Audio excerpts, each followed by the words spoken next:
The solution came in 1943 with an order to the firm of Opel to modify its semi-track mule load carrier to take an armoured body. The half-track armoured lorry produced by Opel in response to the Army requirement employed the chassis of the company's basic Multi-A vehicle, to which they added an armoured body. The rocket launcher was a specially developed 10-tube type, and the ammunition carried allowed the vehicle to launch 2 salvos before a full replenishment was needed.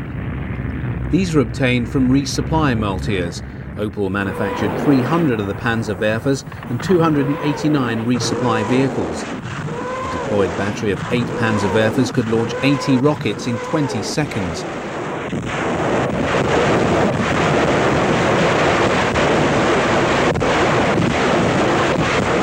Although most film of Panzerwerfer batteries in action show them in Russia, they were employed on all fronts. Many vehicles were attached and detached from Panzerwerfer brigades as need arose.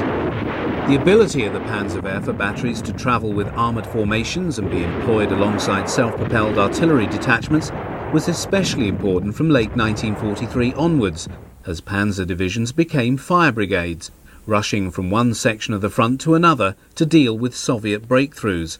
Their ability to be on hand to bring down a rapid and devastating barrage on the enemy prior to a counterattack was a most highly valued military asset.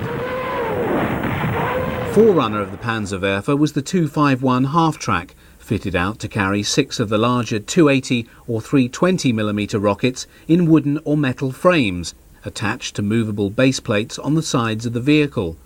The former carried up to 110 pounds of high explosive, whereas the latter delivered 11 gallons of jellied petroleum. Reloads were carried within the vehicle.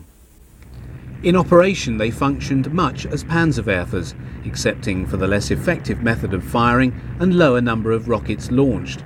Unlike the Panzerwerfer, the rockets could only be aimed by pointing the whole vehicle at the target.